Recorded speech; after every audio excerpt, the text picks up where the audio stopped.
The Path to Authenticity is brought to you by GIA Miami. Founded by world-class mental health experts, GIA provides advanced care for difficult-to-treat conditions, including anxiety, medication-resistant depression, and obsessive-compulsive disorder. Using state-of-the-art methods, GIA can help people recover from conditions when more traditional approaches can't. Dr. Antonello Bonci has assembled an expert team serving international clientele in a modern and resplendent Miami setting. If you or someone you love is suffering from depression, anxiety, OCD, or other mental health concerns, call GIA at 833-713-0828. You can learn more about GIA by clicking the link in the show notes or by visiting giamiami.com.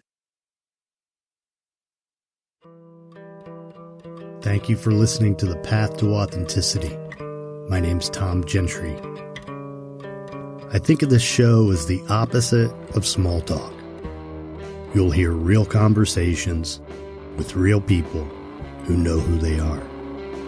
We talk about what makes them who they are, how they became who they are, and how we might become truer expressions of who we are.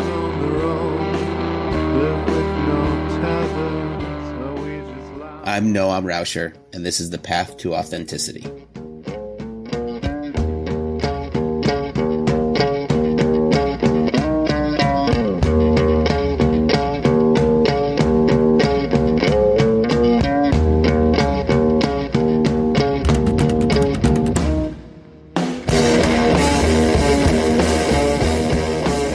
If it's your first time here, thanks for checking it out. If not, thanks for coming back.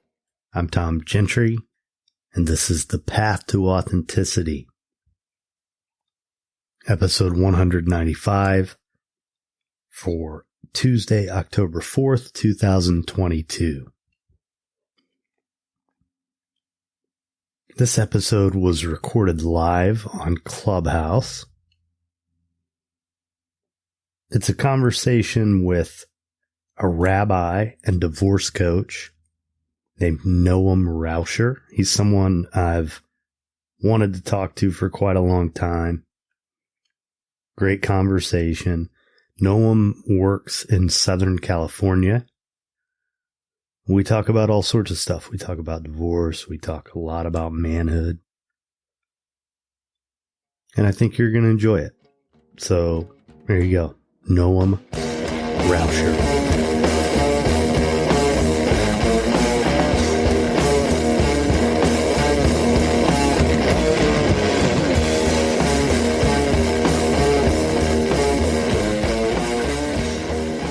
You know, one of the things I wanted to mention to you and sort of teeing this up is we crossed paths. I went into a space on Clubhouse where we are now, and you were moderating a room on manhood.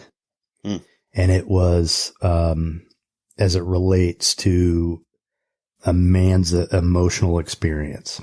I can't remember exactly what the topic was, but this is what attracted me to you. It was a really open sort of space, and a lot of guys were sharing, and there was one man in particular who was really positive and clear about, yeah, men need to talk about their feelings, but I just don't talk about my feelings around my kids. Mm-hmm. And you were like, whoa. Yeah. Hold on a minute. And then he kind of recanted and started to share some more, but then he went back to it and said, you know, I just don't think it's the right thing. I think I remember this conversation. Yeah. I don't want my son to see the weakness in me. Right. Yeah. And you were like, you didn't say this, but I think you thought what I thought was, you know, you're missing the point, dude. Yeah. You having an emotional, it's not weakness, it's strength. Right. But I really appreciated that you just were curating this space where I'm not going to abide these types of messages here. Yeah. So if you're gonna take part in this, you're not going to say stuff like that. And it's like, wow. And one of the things that I really love about that is that I feel like as men, one of the things we need to do with each other is model leadership. That was a powerful stance for you to take with him. And I think if we're ever going to get past this thing where feelings are for women and real men don't talk about stuff like that, if we're ever going to get past that, it's going to take guys like you and guys like me and to say, you know what, this is a crock of shit. We got to do better than this. And it's not okay to say things like that. We got to fight. We got to take a stand, I think. And being like really passionate about this stuff, it sort of grates at me that so many of the messages around this are like passive, and we're not, a man can experience his emotions and own his power at the same time.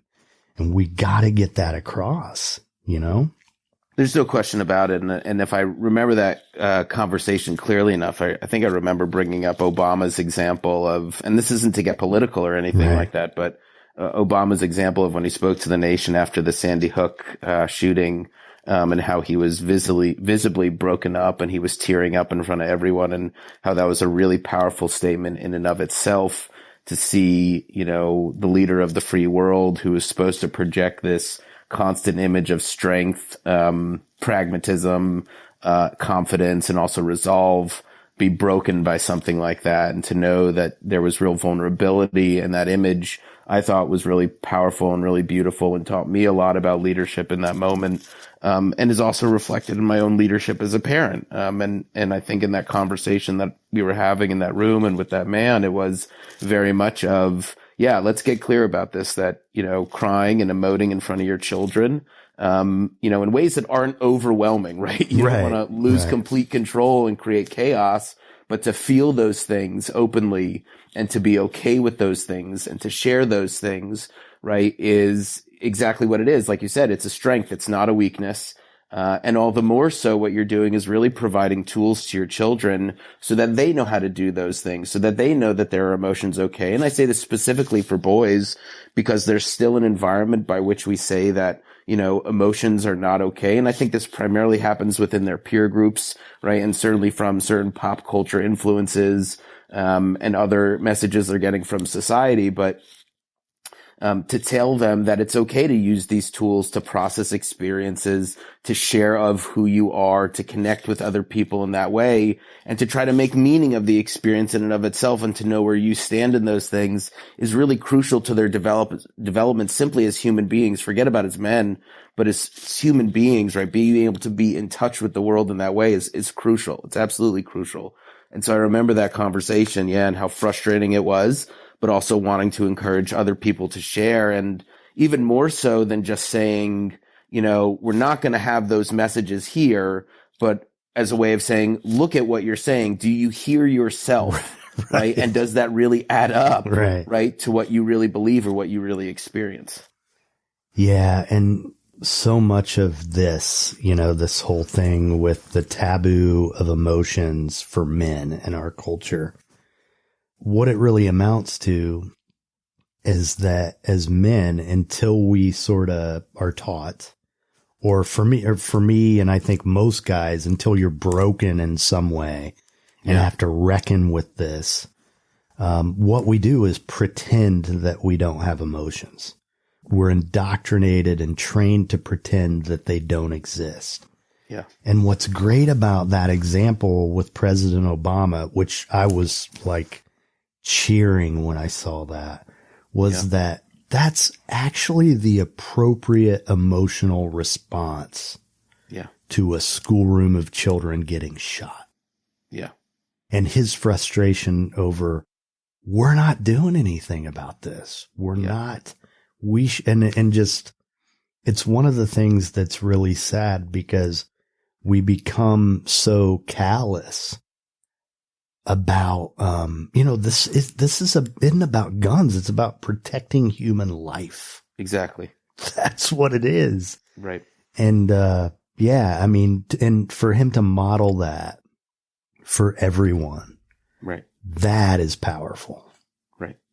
Yeah. And I think it strengthens other people's resolve in that way too, right? To see that you're not alone in that experience, right? To kind of deny those emotions is somewhat of a light gaslighting of things, right? It's almost like this isn't happening, right? There's a spiritual bypass in that way, right? That like, I'm not experiencing what's really going on, right? Either because I don't accept that it's real, or I can't handle it, or it's just not that important, or it didn't really exist. I mean, that is really problematic, I think. And to know that at the highest level of office, again, in the leader of the free world, right? Of the most powerful country in the world, right? That, like he would do that, I think says something about his leadership. And it also sent a huge message to us all, which is to say that like, there's a lot of shit that goes on in the world, right? And a lot of crap, and it's a busy and complex world, and you don't often have time to, recognize the small things, but there are certain things that you need to really pause and be completely present for, even if you're doing your job, and to let the nation know what happened, but to also be human in that moment. It was really powerful for me, just as you said. Well, and for me, being the father of a now 16-year-old son, as he was leaving office, one of the things I reflected on was, I'm so glad that my son, that got to be his first experience of a president. Yeah. And to someone who models that kind of healthy behavior for him, that's the standard for my son. It's huge. It is, yeah. It's huge. And men need those role models. Young boys particularly need those role models. And I'm talking about it constantly with my kids in terms of their own emotions and what they see from me, and not only seeing me emote, right, but also seeing me process it and then articulate about it, right? It's how you give them the tools to do exactly the same. And, Obama might be the example for everyone else in the country. And then on a micro level, it's us as men and fathers in our own homes. And I have 2 young boys, right? And so that idea of being the healthy place by which they can process their masculinity and also their emotions is crucial. The other night I was cuddling with my kids in bed. We have this ritual. One's 8, one's 11, and we still cuddle in bed before we go to sleep, before I put them to bed. And it's a wonderful, natural, nice physical connection between all of us. And we listen to some soft music. And of course the 8-year-old was teasing the 11-year-old because he doesn't like playing, the 11-year-old doesn't like playing video games with his younger brother anymore because his younger brother has kind of surpassed him in that way. And so the younger one has noted, this discrepancy and brought it to light. And he's like, he only likes playing when he knows he can win. And then my eldest, right, the one who was getting picked on, was like, I'm strong enough to know that I don't need to win everything, right? And I don't need to engage in this conversation. I was just totally impressed, right? It was really wonderful that he had, he's like, being a man does not mean that you have to win at everything. And I was blown away by that. Wow. I mean, I just thought it was fantastic. It was a really wonderful thing to hear him say. Well, it speaks to what kind of parent you are too. I appreciate that. Thank you. Yeah. Okay. So if I'm not mistaken, you're a rabbi, right? I am. Yeah. Yeah. That's my vocation. So, and how long have you done that? That's been my path since, you could say the start of rabbinical school. So that was 2005, but officially speaking, 2011. Okay. Yeah. And did you always know you wanted to be a cleric?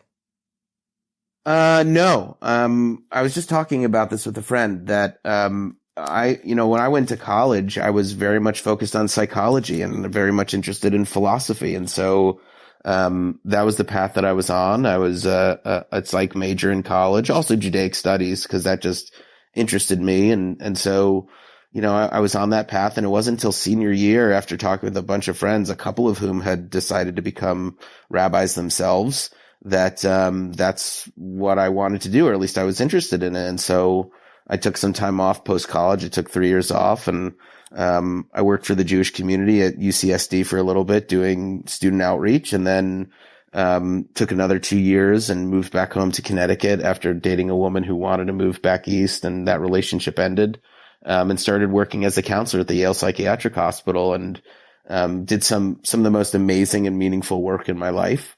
And was doing teaching and community building and offering people, emotional support, and meeting with families and being in really acute environments. And so, it eventually brought me around to say, and I was still studying at the time. I was reading and I was studying, and I was meeting with mentors to figure out, like, what is the real path that I'm going on here? And eventually just got to the point of saying, I can do all the stuff that I'm doing here in the psychiatric hospital. I can do that as a clergy person and as a rabbi, and all the more so, I can be part of the community in that way, right? As the rabbi, you are not only the professional, but you're a member of the community. And admittedly, there are, some inconsistencies with that, right? It's not always easy to be a member of the community in that way because you're always seen as the professional.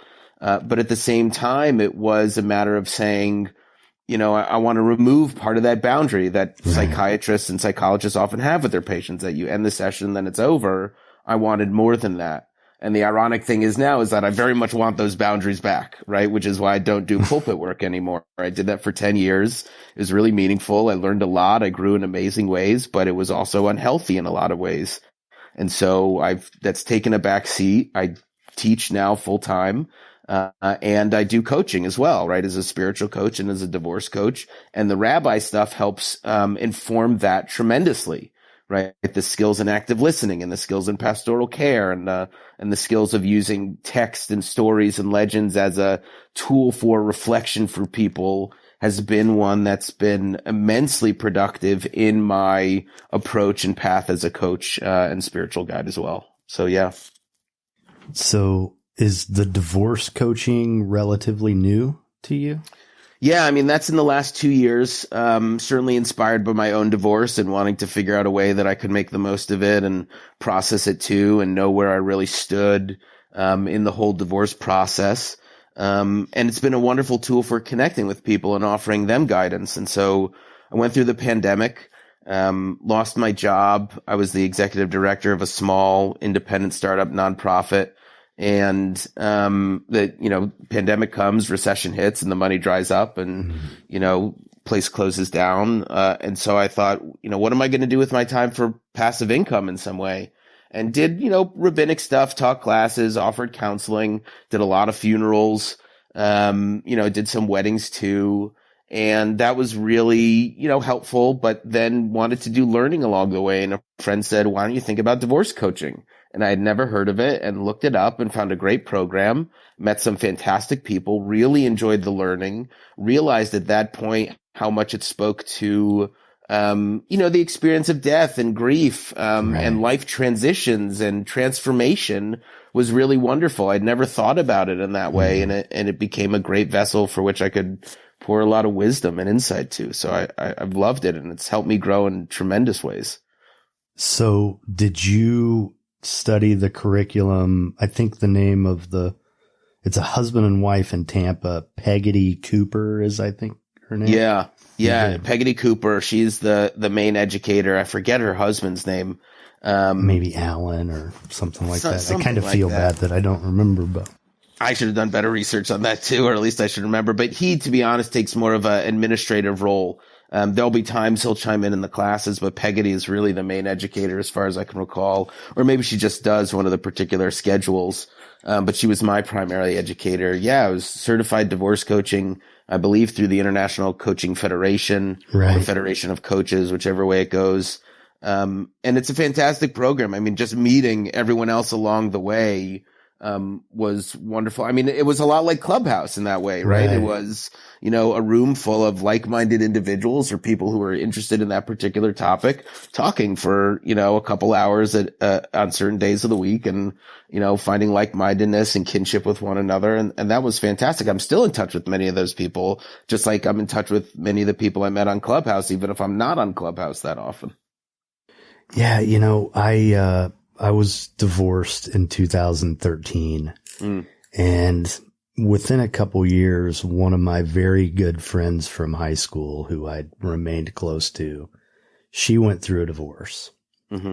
And man, if you haven't done it, it is a painful process. Yes, it especially when kids are involved. I mean, like for me, sometimes I wished, man, this would have been so much easier if I didn't have this aspect of it to deal with, but it brings up so much fear.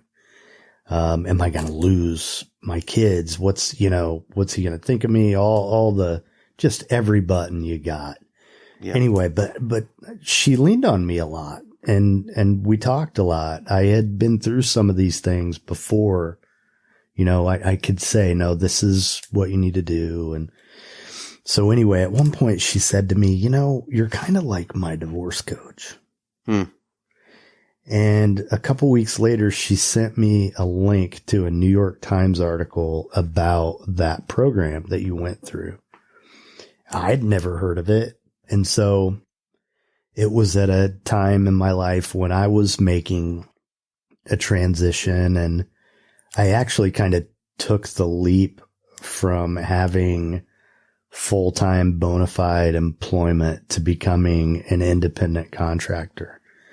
And I had a contract and, I was scared. And so I thought, well, maybe I'll do this divorce coaching thing as a plan B, And so I sat in on a couple of the calls, but ultimately reached the conclusion that, this isn't really what I want to do. And I need to be all in with this other thing. So I bailed on it, but was really impressed. Like what you were talking about. It's based on all the, structure of life coaching It's a real training program, but they developed this curriculum focused on divorce, and divorce is a transformational experience, which for me is what it was, thank God. And for me too, and I would think anyone who really wants to get through it in a healthy way focuses that on the transformation, right? Says this is an opportunity. Like, yes, there's a breaking here. There's a terrible breaking. And if you have kids, that makes it more painful. And I often wonder about, people who don't have kids and they get divorced. Like, is it really a divorce or is it just a breakup? Right. But to use it as a transformational experience, I very much, when I coach men, and that's my primary focus when I do divorce coaching, is that this is the hero's journey, right? This is there are 3 stages to the hero's journey. There's the departure, the ordeal, and then the return. And the departure is from a place that's familiar, and that could be your married life and who you were in that process. That's certainly identity defining in some way.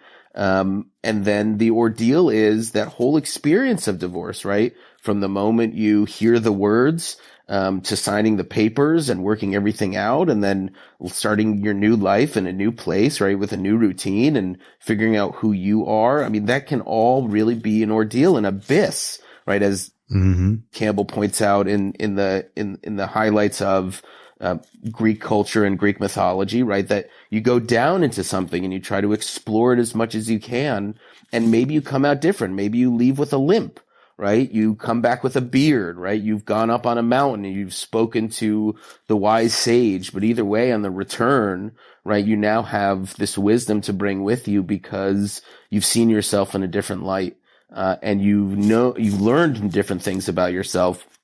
It's how you've grown in different ways. And you are this completely different person, even if you've come back to the same place, right? The same house. You still see your ex-wife from time to time. Your kids are still there. You're still at the same job, right? You are very much a different person, and appreciating that and understanding that is necessary, I think, to the transformational experience. And I would hope any good divorce coach, like a friend like yourself, would point that out to anyone going through that experience. Well, and, I think the truth is, if we don't,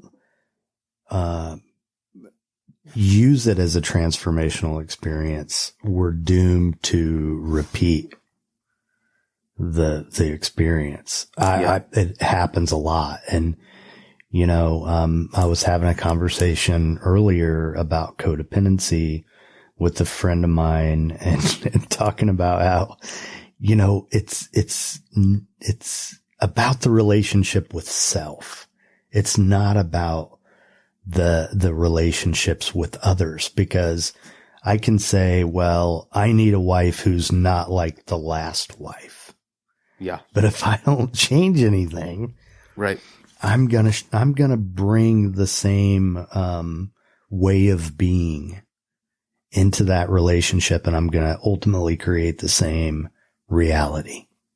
I like how you phrase that in a real active sense, right? I think a lot of people are passive in their lives in the sense they just let it come to them, right? There's a tacit agreement in whatever life brings you in that way. And being passive, I think, can be really dangerous. I really appreciate how you've stated it in the active form that I have to change, right? If I want things to be different, I have to be different. I have to do something different. I think that's crucial to the whole experience. Yeah.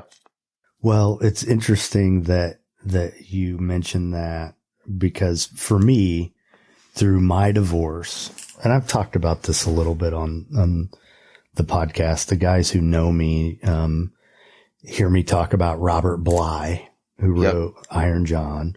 Yep.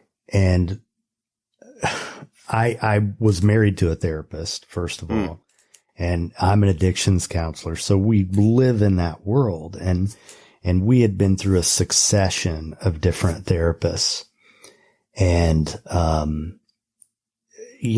finally it got to a point where this has been going on for years now. I need to make a decision and about, we need to do something, has to change. We have to do something about this. And I had a spiritual advisor who was walking me through it. And ultimately I decided, I'm going to tell her, this is August. We need to take through the end of the year and do everything we can to save this marriage, and then reassess at the end of the year. And we need to get a new therapist, and it needs to be someone neither of us know. I don't care who it is. You pick, as long as neither of us know this person.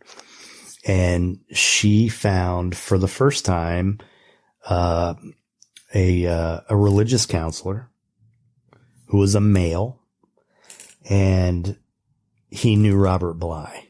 And he started to bring all those concepts to life for me about showing your sword and being active rather than passive. And I realized that, I'm kind of being a bystander in my life here.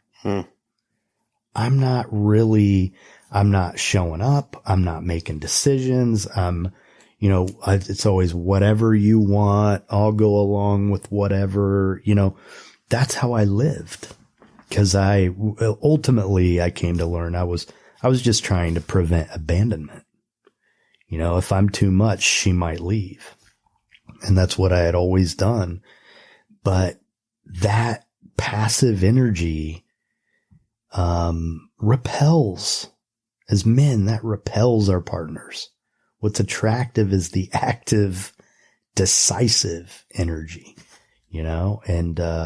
and as men, we feel empowered when we are in our power, when we make decisions and take risks and it's, so in a sense, I had emasculated myself, by taking a passive role in my life, in my marriage. And so I could say she was controlling, I could say all these things about how she was, but it didn't change the fact that I was living in fear. And so once those things started to click, I started to do things differently. And then it became, okay, I see what I need to do. Is she going to adapt? And ultimately, she liked me better the way I was before. And which is, fine, but I knew at that point, okay, I've done everything I could possibly do. It's not that I can't be me in this relationship. And, that's not the kind of relationship I can live with. So then the decision was made, It's funny. You talk about your partners, and I agree in that way. And I want to challenge that respectfully and say, I think that slothfulness is probably, and that passivity is probably unattractive to a lot of people, right? With the exception of other people who want to feel that passive and just kind of like sit on the couch and wait for life to come to them, right? There's a community of people who are like that, and I want to respect that, right? There's something to be said about rest and being lazy. And at the same time, right, the world has never been progressed, right? Life never really progresses, right? Without being active, without being proactive, right? Without taking action of some kind, right? I think a lot of us would feel, anyone who expects simply that the world to come to them, right, while they're sitting on the couch and being passive, right, is somewhat entitled. Right. Short of having a legitimate reason for doing that, right, of needing to be lazy in that moment for restorative reasons, would think that that person is lazy, right? I mean, whether it's getting a drink from the fridge, right, or getting the job that you want, or facilitating change in this world or in your own life, right? A proactivity is required upon oneself if you're going to make that happen. And you can't expect anyone to do it for you, right? You can't expect to move out of the stages of grief and divorce unless you really want it to happen. Sure, you have to be calm and kind of move through those at whatever pace, right, it provides to you. But at the same time, you have to be willing to do it, right? You have to be willing to want that stuff to happen and to look at it clearly, and then to move through it actively if you want to live that healthy lifestyle. And I think, and again, right, that's got nothing to do with being married or being in a partnership with everyone, heteronormative or not, right? That's got everything to do with, I would say, a contributing individual to your own life, right? A contributing individual to your own life. Well, and for me, I had all kinds of effort. I mean, I would work hard. I'd all that stuff. I would show up in life that way. But where the passivity really came in for me was just kind of being very agreeable and not really making any decisions. And that was my way of hiding out. Yeah. Not being seen and not being heard and not ruffling feathers. And that's really, and I had to learn that, no, I need to take risks. I need to be seen. I need to make decisions. And, if it's like a lot of times the young guys I work with, especially when I was young, I was so frozen in fear. I couldn't make decisions. Yeah. Like I was so afraid. Well, what if I make this mistake? Or, well, you know what happens if we make a mistake? We pivot and we survive and we're resilient, and it's not the end of the world. If you start something, if you take decisive action and it's not perfect, then you change course, but that energy, like you said, everything in life needs that sort of force, to happen. Somebody's gotta do it, whatever it is, right? Right. And there are people who are willing to do that outside of you to help you along, whether you call them coaches or personal trainers or drill instructors, right? To borrow a military term. But the way that you're going to find, I think, the most motivation out of it is if you can find that internally. And for broad swaths of people, right? For many people, fear holds them back from doing any number of things, right? Fear can inspire someone to make the wrong choice or decision. And it can also help you stay in the comfort zone because it feels good there. Why would you venture out of that? Why would you try anything new if you didn't know what was coming? And the fear of the unknown paralyzed you in that way. But as Bob Marley says, right, emancipate yourself from mental slavery, right? Yeah. None but ourselves can free our own minds. Right. And he's absolutely right. There will be inspirational figures, right, who will say inspirational things, right, and make you think twice about it. But unless you're really willing to take that candle, right, the spark that they lit, and take it into the depths of yourself to brighten up the darkness in some way and figure out what's really going on, right? I don't believe that there's any external force that could really pull you out of that. And I think we call that depression, right? Not only of a physical type, but mostly of a spiritual and emotional type, right? Which is incredibly paralyzing. I mean, it just leaves people in their beds. Mm-hmm. Yeah.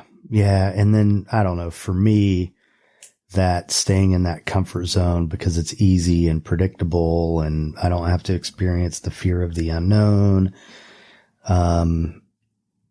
ultimately, becomes a source of self-hatred for me, because I sold myself out.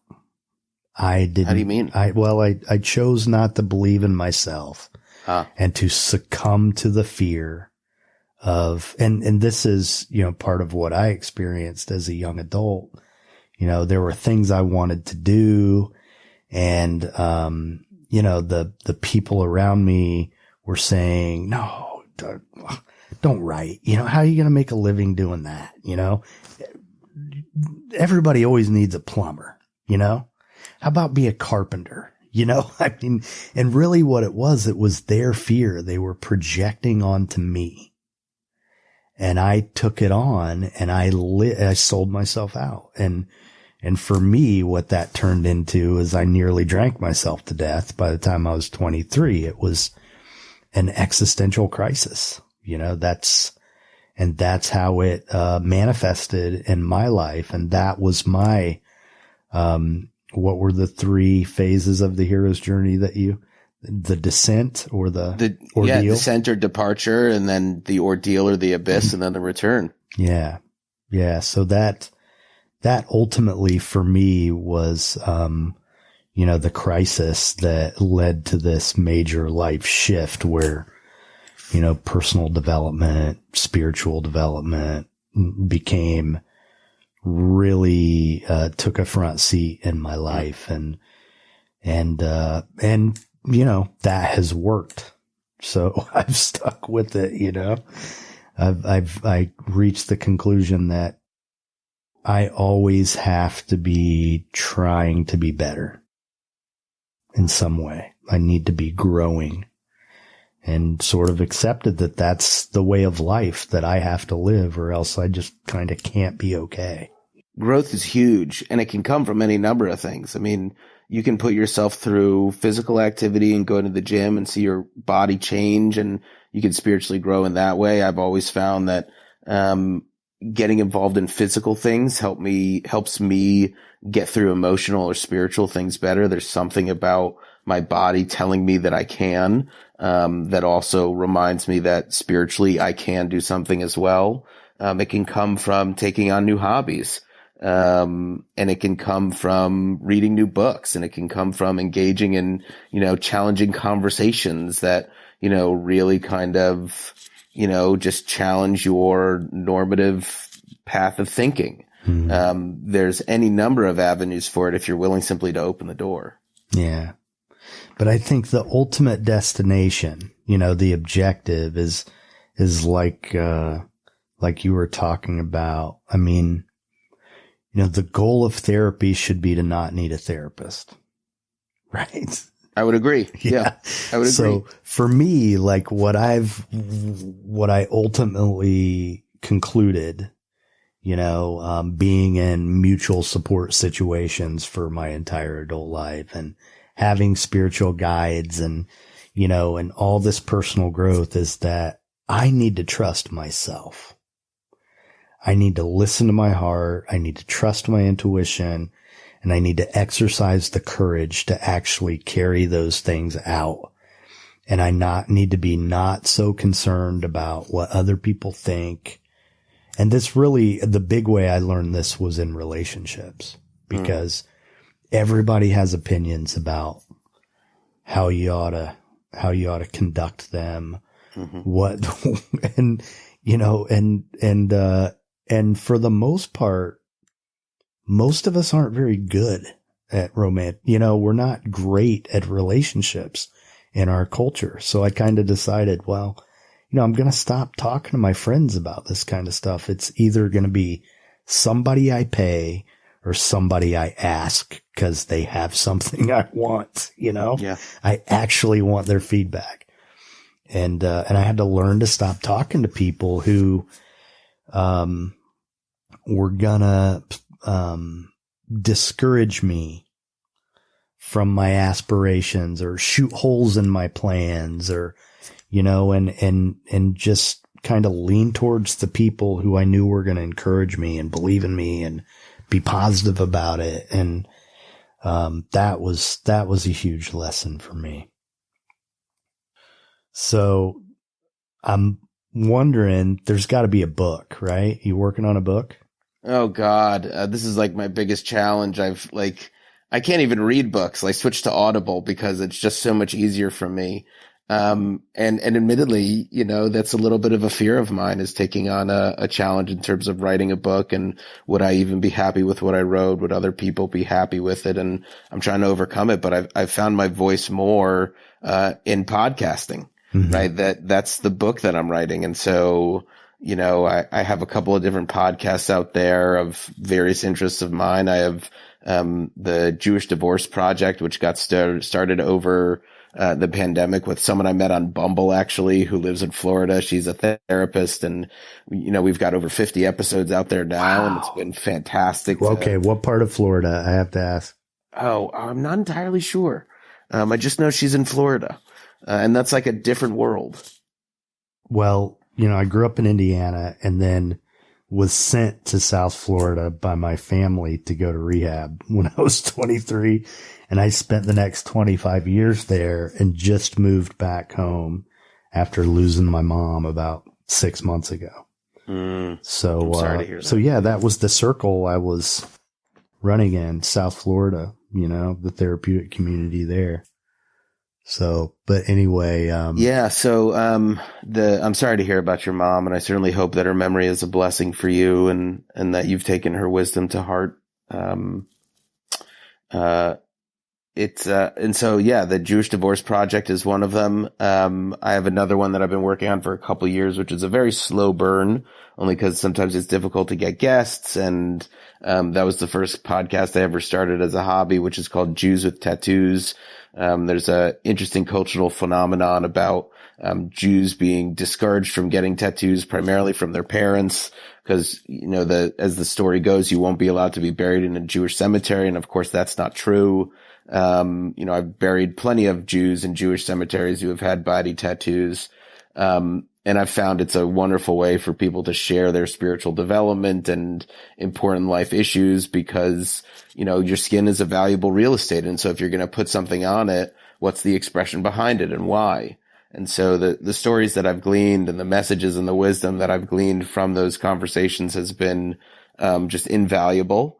And then another one that I've been, slowly moving along on is called the Human Podcast, HUEMAN. When I discovered I had a voice for talking about men's issues and wanting to contribute to that conversation, I started a podcast about it. And, we've talked about, we've got almost, I think, 16 episodes, which is good, and adding more. I've got another interview for that tomorrow, which is fantastic.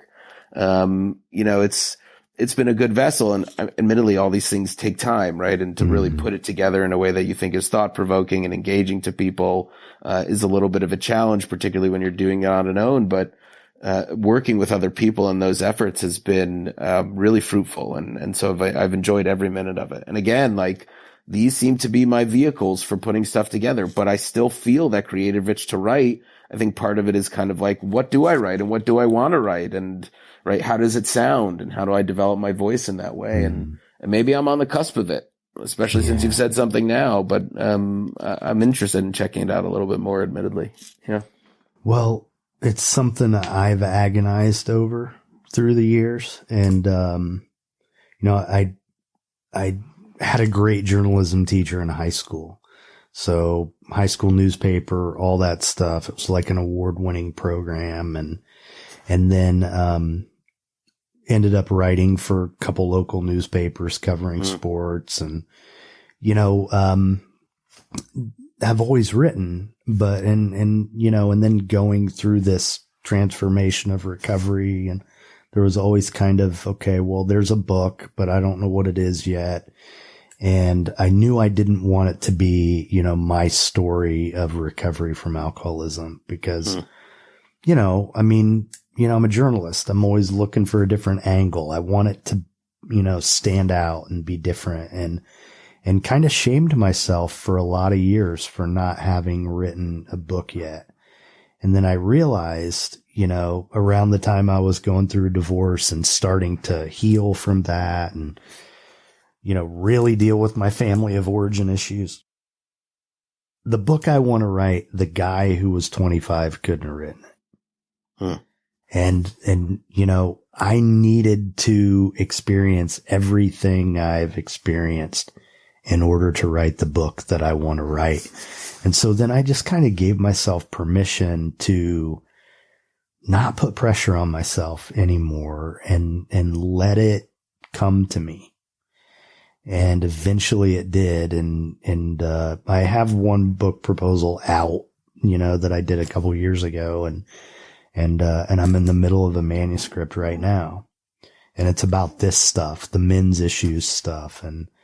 And Clubhouse has really helped me with that, because going into these rooms where people are talking about men and men's issues and their relationships, and I realized that I say things other people aren't saying, and just kind of listening to myself, it kind of has emboldened me a little bit to just kind of own the fact that I have something to say that nobody else is saying, and I want to say it. So I have difficulty admitting it sometimes, but that's why Clubhouse was actually a really wonderful tool for me, and not to gush over, the social engineering of Clubhouse, but being involved in those conversations and being challenged by the other things that people have said, and then being motivated to open my own trap, was, I think, a real powerful tool for me, and didn't know that I had that stuff in me. And just like you said, right, realizing that I was saying things that other people weren't saying, not that I got to it first, but only that, I felt like I said it really well, was a boon. I mean, and after some of those conversations finished, I'd sit back and realize, like, maybe I should be doing this more, and what are the other avenues I can do for it. And, it's been wonderfully helpful for me. I think that's part of the beauty of conversations, right? That you're walking this path with someone, right? You're going through this just experience, and something someone says. I mean, there's this great, so Judaism has this thing called midrash, or legends, which are essentially commentary on other classical texts. So, in the book of Proverbs, right, there's this saying about how the words of the wise, right, when sages talk, they're like goads, right? They're provocations. Mm-hmm. And the creative editorial license that they take in midrash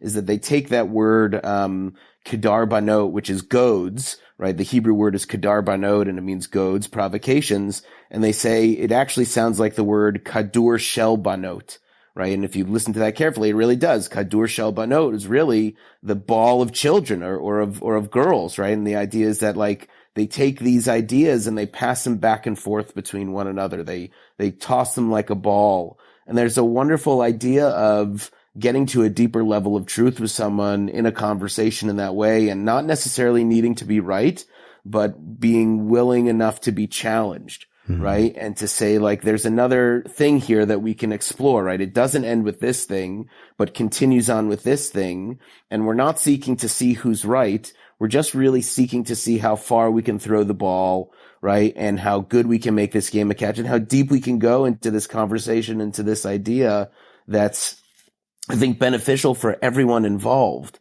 And so, I've enjoyed that opportunity to be in interaction with other people, much like I am now with you in this conversation, to say, what's this really all about, right? What's the deeper level of truth that we can get to and explore that I didn't even know that I had, right? And I think that's the blessing involved, right? That's the piece of abundance that you and I have certainly appreciated, and other people I think have appreciated too, is realizing that we have a real treasure within us. We have a gold or a nugget of wisdom that we didn't even know was there, but that was brought out through mining it into those depths with other people. Mm-hmm.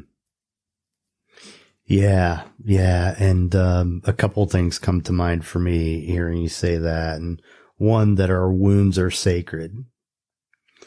I mean, they can be if we mm-hmm. allow them to be, mm-hmm. If we nurture them and heal them, then, there are, they give us the power to teach other people and lead them through what we've gone through. Mm-hmm. But also that gold, the nugget, to me, what I've learned about, I grew up Catholic, and never really bought it all, but always believed in God, and, you know, I have a relationship with God, and, you know, feel like, I've been able to have a fruitful life because I devoted my life to service, you know, gave it to God, really. Mm-hmm. But what I've learned about that I believe now is that, you know, I'm not separate from God. You know, there's divinity in all of us. And that's what that nugget is. It's like our divinity that God gives us, that we get to share with the world, you know? I think that's the, I think there's sometimes we refer to God as being infinite, being without end. Ein Sof, right, is this idea in the Kabbalistic tradition of Judaism, that God is without end, and the infinite nature of that. And if we see ourselves, speaking religiously for a moment, right, or even spiritually for that matter, in terms of, being in the image of God, right, that's how we are most likely like God. Right. Mm-hmm. That we are infinite in many ways, even if we see ourselves as being finite, as being human beings, right, as having this corporeal form, right, that is limited by body and by what we're mentally capable of. We can obviously take an opportunity to also see how limitless we really are, and to embrace that, and to figure out how far we can really go with that, I think, is inspirational. And speaking in your terms of that divinity within us all, right, that is how I believe we are most like God, is by recognizing that we are out without end.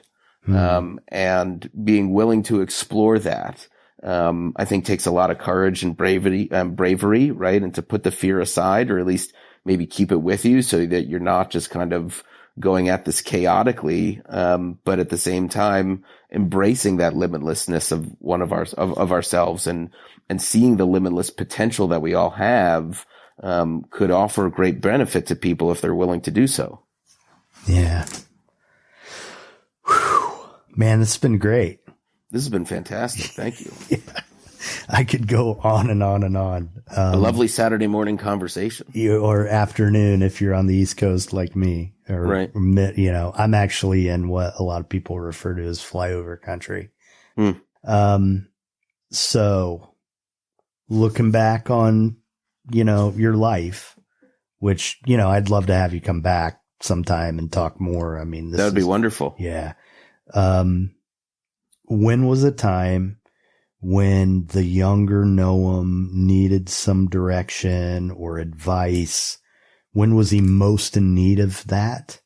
And what would you go back and say to him? I mean, I think it would definitely be that time post college when I was really trying to figure things out, and say, you don't know what's going to happen in the future, right? It's all going to be for your benefit in one way or another. And it depends on the attitude you have in those moments. It's not going to be perfect. It's not going to be the way that you envisioned it.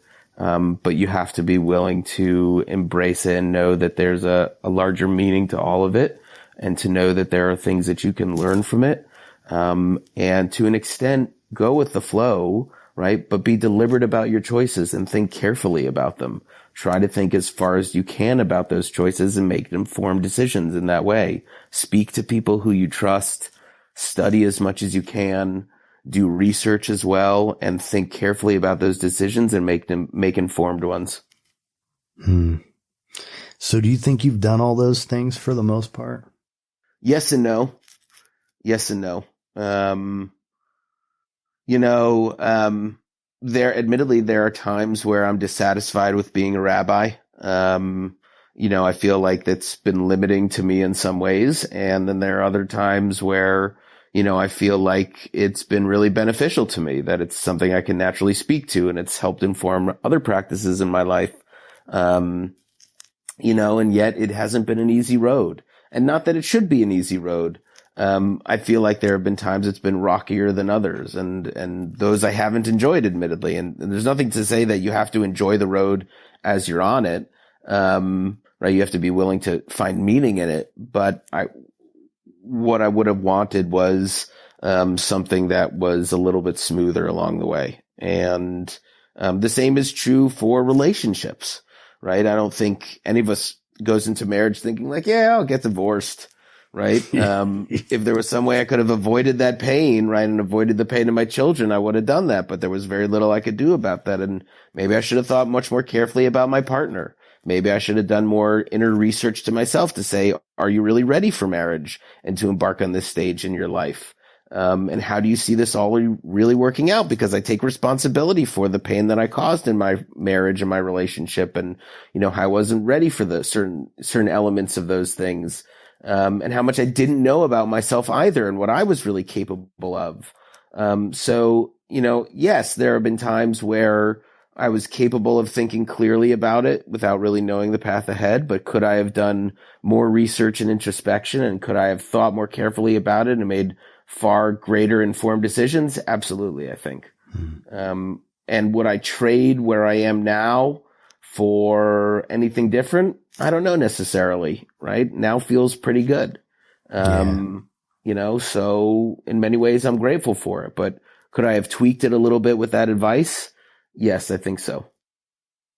Yeah, I think for me, there's some things I could have done differently, a lot, admittedly, but at this point in life, I like who I am. And I had to go through those things to become who I am, Yeah. So there's some peace that comes with that too, Yeah. But man, I really appreciate you doing this. I've enjoyed this. And Tom, thank you so much. This has been fantastic.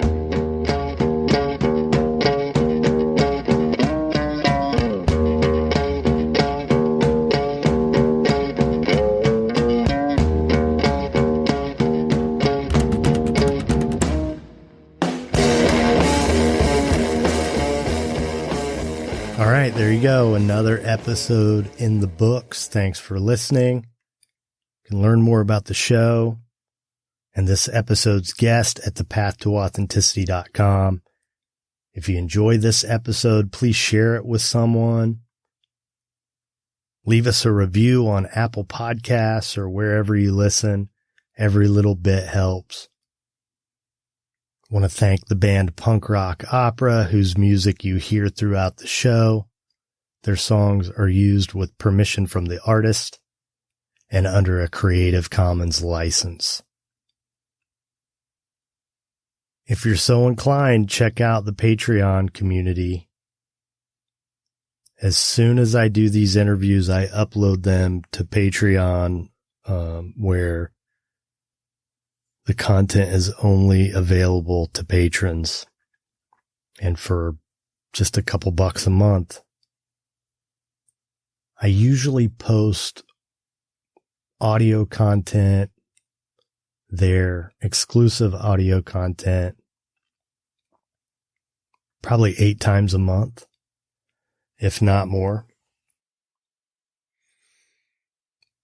And as these new episodes are released, as soon as they're done, they're available to patrons. So sometimes that might be 2 weeks before an episode is released, or even longer. Usually it's a few days.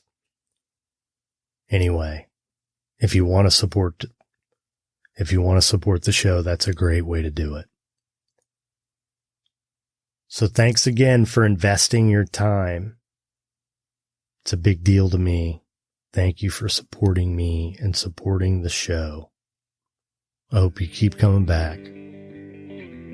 Be nice. That's our story. I hope you enjoyed the punk rock opera. And we have one last piece of music for you. It goes like this.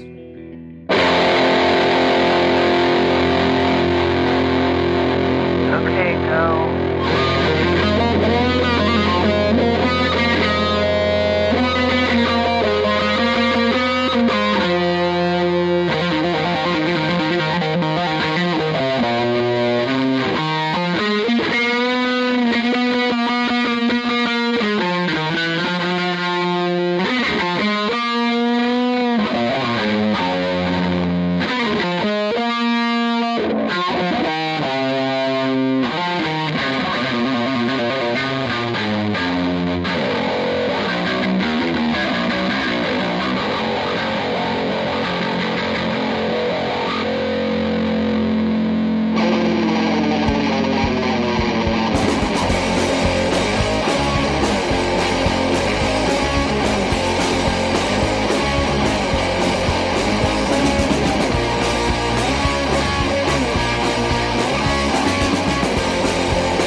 take, you wanna break everything that you can't stand. You cannot break us, you cannot make us, we are the Gen X men!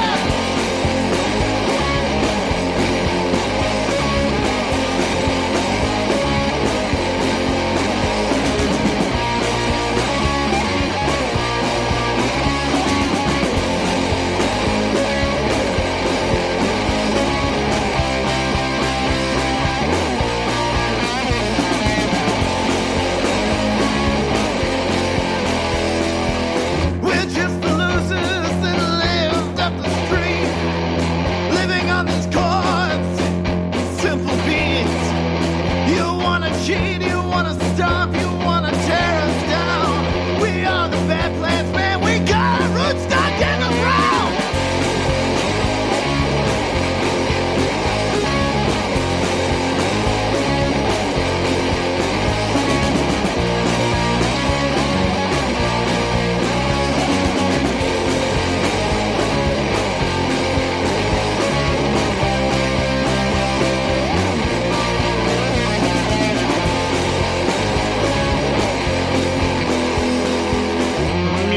Generation, self-made bands, we cut our teeth with bloody hands.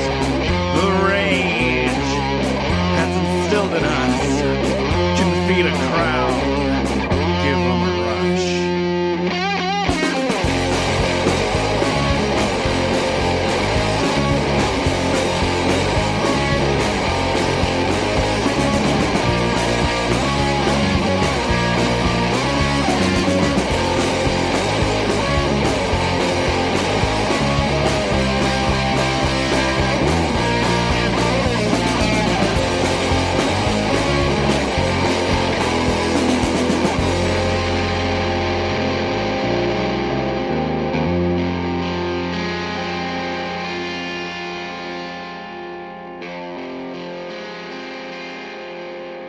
Thank you. And good night.